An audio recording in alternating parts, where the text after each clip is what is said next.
Hello there, ladies and gentlemen.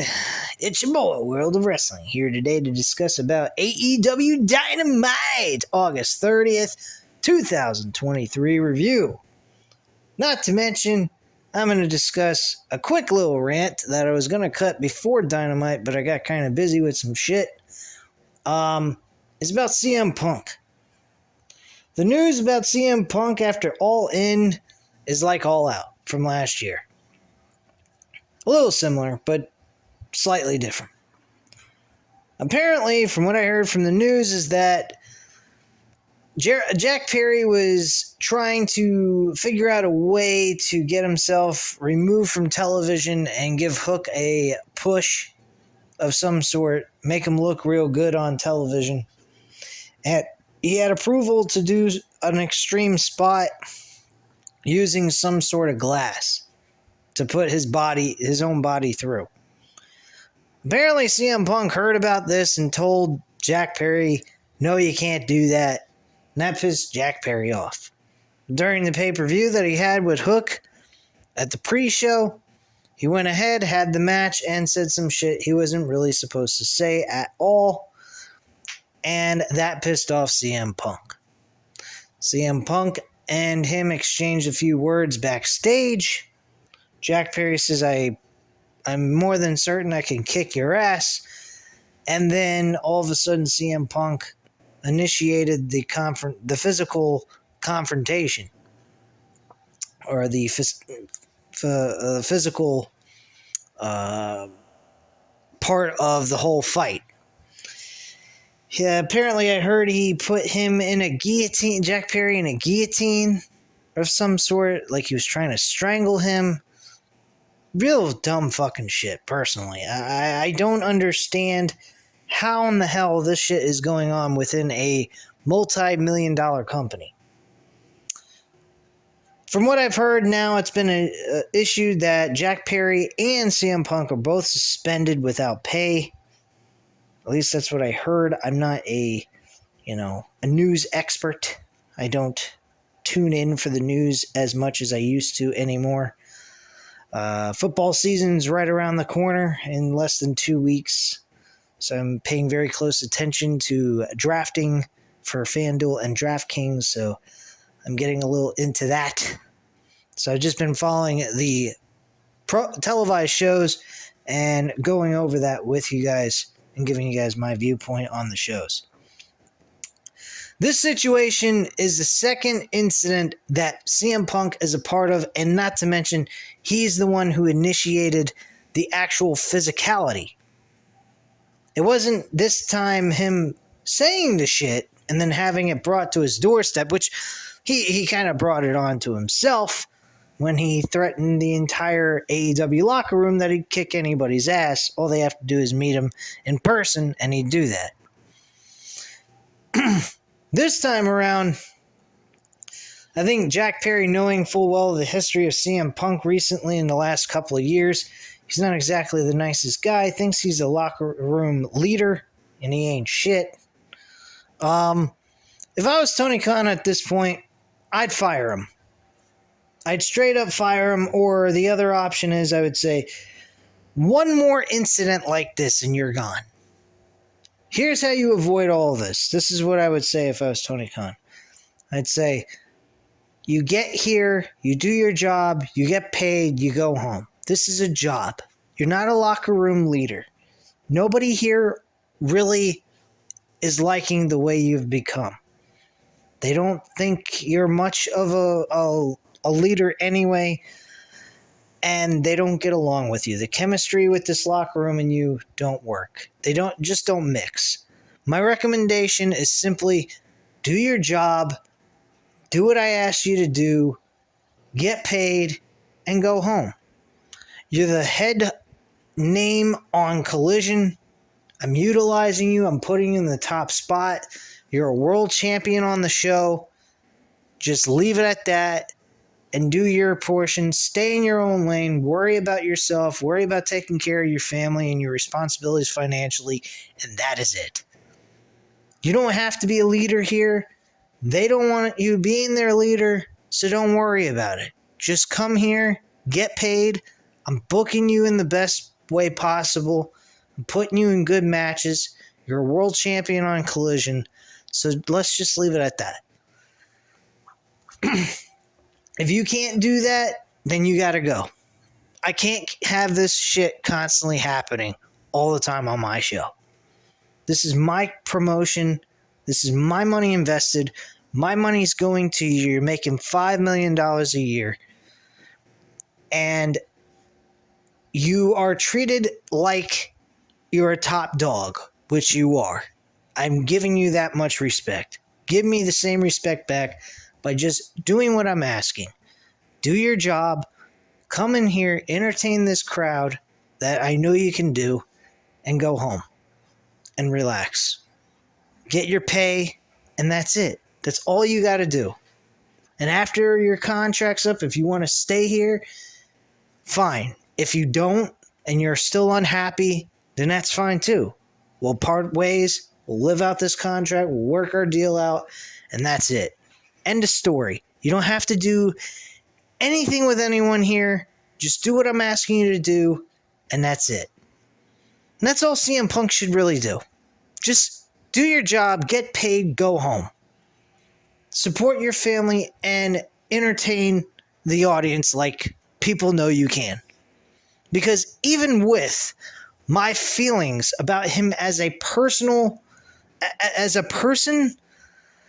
I still love seeing him on TV. There's just something about him I like. But as a person, I think he's a fucking asshole. Personally. And I would not really want to deal with him if I was a coworker either. I would just perform with him if I have to, work with him, and that's it. I would not want to do anything else but that. I wouldn't want his advice. I wouldn't want nothing from him. But if I had to work with him, I'd just do what I got to do, get past the program, be done with it, and move on to the next program. And that's it. I would not be friends with a guy like CM Punk. CM Punk does not give a shit about AEW or what the promotion stands for. And I think CM Punk is a totally unprofessional guy. I don't like anything about him as a person. But as a character on TV, I really do like him. I'm not going to deny that. I'd be lying if I said I don't. But at the same time, I know him, knowing as a person, he's not a guy that works very well with others. And I'm not a person who likes working with others either. But I'm also not a fucking prick who's going to start all kinds of trouble and cause issues with everybody. I wouldn't tell people what to do. You want to put yourself through a fucking glass table or some shit? Go for it. Have a blast. Enjoy yourself. I hope you enjoy the pain. Me, I wouldn't be doing that kind of shit. I'd take CM Punk's advice at least on that. But me, if I was CM Punk feeling the way I feel, I wouldn't be talking to anybody. I'd just get my fucking pay and go home. I wouldn't give two flying fucks. I'd do what I know I'm good at doing and then go home. That's all. Wouldn't bother with anybody. Wouldn't be a big fucking thing to me. But apparently it is to him, and I think it's a bunch of bull hockey. I think he just likes to start trouble and be an asshole. And that's pretty much it. Anyway, let's kickstart the review. Jon Moxley versus Commander is the opener to the show. Jon Moxley ends up having an overall decent matchup. Gets the win with a submission armbar and gets the victory by tap out. Then we get a vignette by Orange Cassidy, discusses his reign as AEW International Champion and makes it clear that he won't stop. He turned his attention to Moxley, his potential opponent at AEW All Out. Just giving you guys a heads up. I am not doing any coverage on AEW All Out because I have no fucking way of spending the kind of money I need to spend to get this pay-per-view. And it ain't worth $50 fucking dollars. I can tell you that much. There's no build in this. It's a bunch of matches thrown together. I think it's probably going to be a short run show too. It's not going to be super long. There's no world title match by MJF. He's going to be in a tag team match with Adam Cole. in a thrown-together Battle Royal tag team match on Rampage to determine who's going to get the opportunity to face them for the Ring of Honor World Tag Team titles. Then you have a Ring of Honor Television Championship match that's also booked that that has Shane Taylor and Samoa Joe. And Samoa Joe's been on AEW television, but Shane Taylor has not. So nothing really all that important is taking place with him. You don't know diggly shit about it unless you follow Ring of Honor television on the Ring of Honor app. So who fucking cares? This All Out show is by far one of the worst AEW pay-per-views I have ever seen booked or put together in my lifetime. And I wouldn't pay $50 to watch this shit. But I will be covering WWE Payback for all you WWE fans on this channel. I know Rachel Buck has been asking me about that, and I answered her question. Yes, I will. And I will be covering it here on Saturday night. So I will go over every single match, tell you how I thought of the show overall and how the matches went. But no AEW All Out for me. I'm pooped out from AEW at this point. I will give you guys an AEW Collision show since I won't be watching All Out. I have no idea what's going to happen on the show since I'm not going to be able to watch it. So I will give you guys a Collision review on Monday. So keep an eye out for that. We then had a post All-In clip show. The Young Bucks discussing their loss at AEW All-In. FTR walks in and wonder why they didn't shake their hands. Bullet Club Gold shows up and mocks the Young Bucks. FTR challenges Bullet Club to a match at All Out, which is confirmed for the pay-per-view. It will be an 8-man tag team match. Wow. Big fucking whoop-de-doo on that one. Then we had an interview. Tony Storm is asked about what happened in the AEW Women's World Title match at AEW All In. Storm says Saraya went off script and now she doesn't have any friends or any titles. Storm says Wembley went tits up and she can't trust anyone. Okay, so apparently the Outcasts are becoming discontinued based on that situation.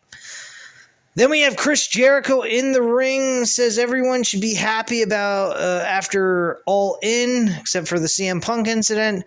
He highlights how successful the weekend was for him and notes that he would never forget it. Jericho says he would like to forget how he treated Sammy Guevara at All In, and he calls out Guevara as well. Guevara comes down. Jericho says he never should have taken his frustration out on Guevara from losing his match against Will Ospreay. He notes that he didn't know whether Guevara did everything he could do to help him win a match against Will Ospreay, and Jericho tells Guevara he wants to apologize and extends his handshake. Guevara shakes his hand, and a little push wouldn't break them up, is what Sammy said.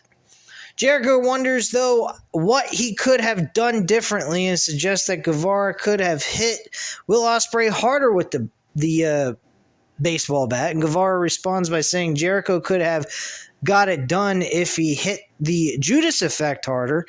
And Jericho says that sometimes when he asks Guevara to do something, it doesn't always turn out the way he envisions.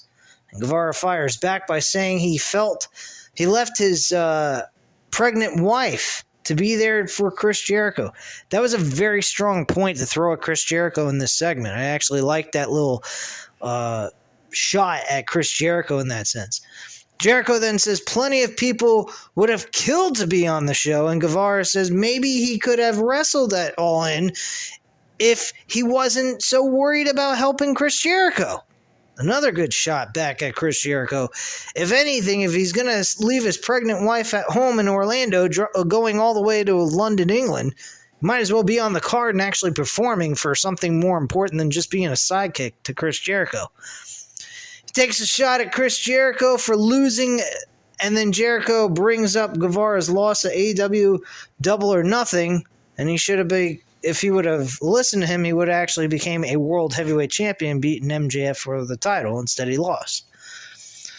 Guevara recalls how Jericho became the first AEW World Champion in Chicago, and then he lost the title outside of a steakhouse, Outback Steakhouse, in Jacksonville, Florida. That was fucking hilarious. Throw that in his fucking face. That was downright funny. And then Jericho tries to diffuse the tension and says they should get back to being together and supporting each other.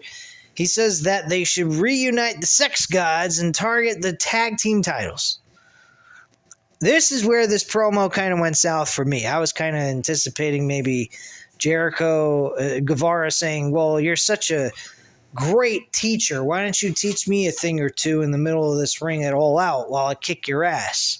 That was what I was kind of hoping for. But they may be going for a long-term storyline here that may build towards Full Gear, possibly. And if that's the case, I'm fine with that. But you needed some fucking matches for this pay-per-view All Out, because this card is horrendous. I wouldn't even... If it was $29.99, I'd consider it. But it ain't no $29.99. It's $50. $49.99. I'm not spending that kind of money for a shit fucking show when you had a superb card like All In that was more than worth. It was definitely underpriced. I think the All In could have been marked at $79.99, and I probably would have bought that, because the way that show went was absolutely superb. I thought it was a great show. So Guevara shakes his hand, so he's seemingly on board with the idea anyway. So they're going to challenge for the tag team titles. Apparently after the pay-per-view of All Out. Whatever. So backstage we have Jon Moxley addressing the main event, which will determine his opponent at All Out. He says the wrestler with the biggest bite will leave with the gold on Sunday. He also points out how he kind of mentions like he does have some respect for Orange Cassidy and also Pentagon Jr., simply because of the fact that they don't have catchphrases. They don't do a whole lot of yappering and talking shit and having kind of all these fancy things to make themselves sound cool. They just go in the ring, do their thing, and win. And that's what he likes about both of them. But he considers himself the top guy, and that he's going to walk away with the International Championship, which I hope he does. But if Orange Cassidy walks away with it, retains the title, I'm totally cool with that too. That's a huge win for Orange Cassidy. That puts him in an upper level of the roster of AEW, in my personal opinion. They may even go that route. I mean, Tony Khan really likes him. I think Jon Moxley wouldn't mind putting Orange Cassidy over. So there's a possibility he could win. But then again, Jon Moxley could win because Orange Cassidy had a long run with that title. He's defended it every single week practically. So, I mean, there's a possibility he could walk away with the title and become the new AEW International Champion. But there's also that other flip of the coin where it's a huge success to move Orange Cassidy to another level in his career by beating a guy like Jon Moxley, who can actually suffer a loss to a guy like Orange Cassidy based on the ring work that he's done within the company in the last year or so. So I'd be cool either way. Whichever way they go is fine with me. So anyway, we have the New Japan Wrestling Strong Openweight Championship with Eddie Kingston defending his title against Wheeler Yuta. Wheeler Yuta, of course, loses to Eddie Kingston because, of course, Wheeler Yuta is the weakest member of the BCC. Of course. So Claudio Castagnoli walks by ringside and helps Wheeler Yuta to get to the back, and Kingston yells after him. I think eventually we are going to see these two clash again for the Ring of Honor World title. Not that it really matters. I don't follow Ring of Honor since they've been bought out by AEW. Not that it's a huge fucking big deal anyway. Video package recaps MJF and Adam Cole's match at AEW All In, and then a post AEW All In clip that shows MJF and Adam Cole discuss their win.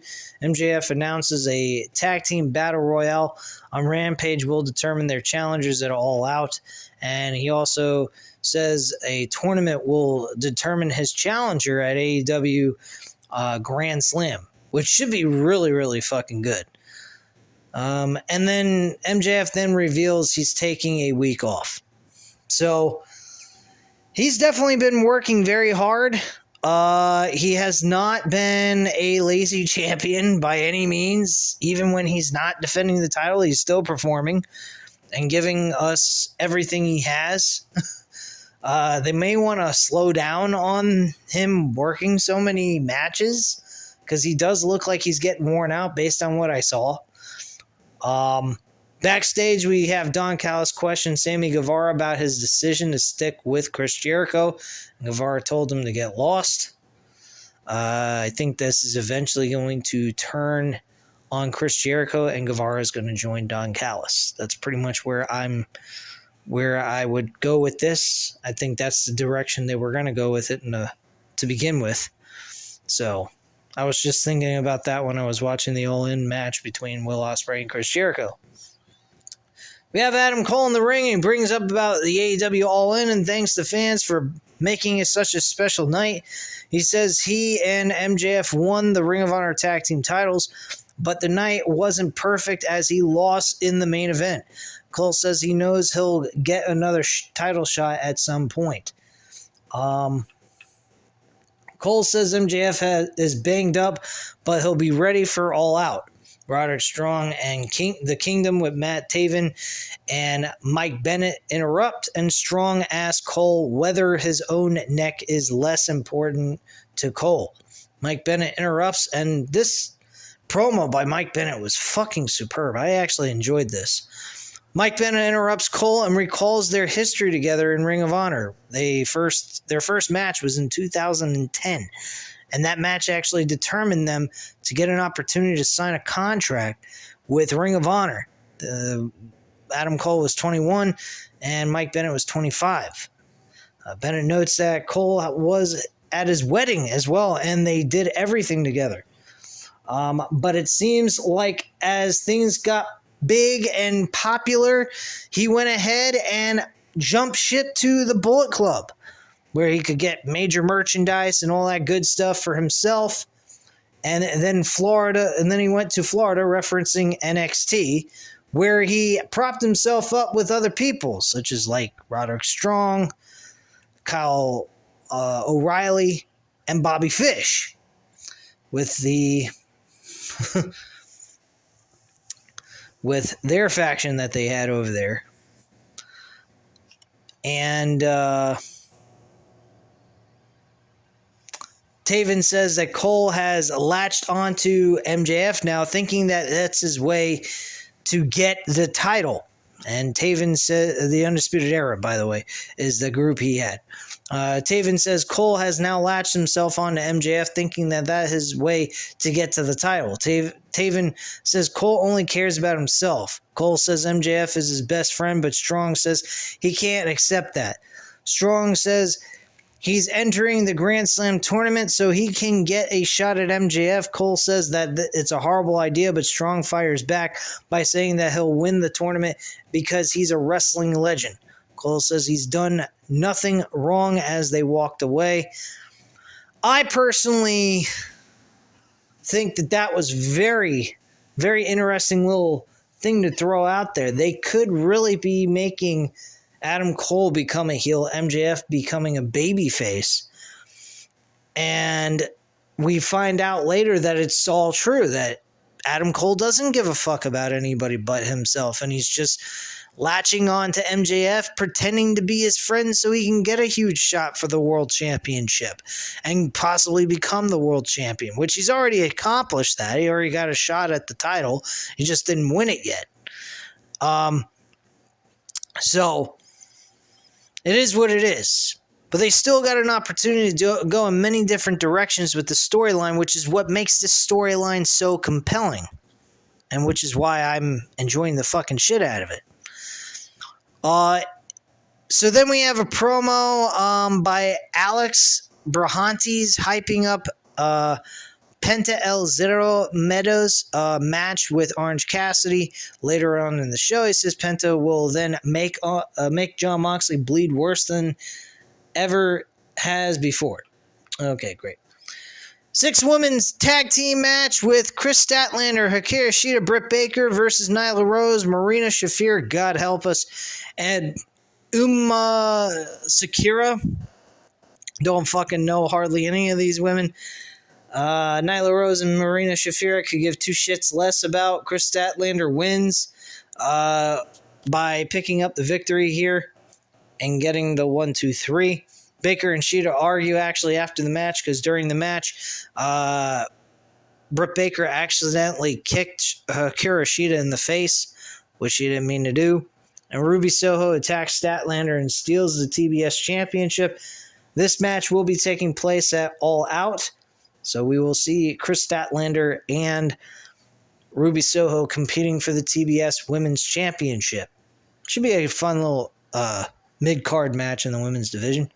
Video package hypes up Shane Taylor challenging Samoa Joe for the Ring of Honor World Television Championship at All Out. Backstage segment, Don Callis talks through some tape as he and Takeshka, I should say, prepare for Takeshita's match against Kenny Omega at All Out. No big deal. Going over all of his injuries and weak spots on his body. The Acclaim brought in a new trios tag team titles with pink straps and scissors on the end of the straps so that they can go ahead and do the scissor daddy ass bullshit. Who fucking cares? I don't give a shit. I actually like the original titles they had on hand, but they decided to change the way they look. Then we have Orange Cassidy and Penta El Zero Miedo competing for the International Championship. Very decent main event here. Orange Cassidy walks away with the victory and is still your International Champion with a stare down between Jon Moxley and Orange Cassidy. Orange Cassidy gets shoved in the face, and Orange Cassidy then punches Jon Moxley in the face, and that pisses him off, and they have a complete stare down as the show goes off the air. And that is pretty much the overall show in a nutshell. I appreciate you guys tuning in. I hope you enjoyed this review. If you did, by all means, hit the like button. I greatly appreciate it. Hit the subscribe button if you're not already subscribed to the channel, and leave a comment down below. I'll definitely get back to you on that, and I thank you guys very much for watching. Have a great night, guys. Bye.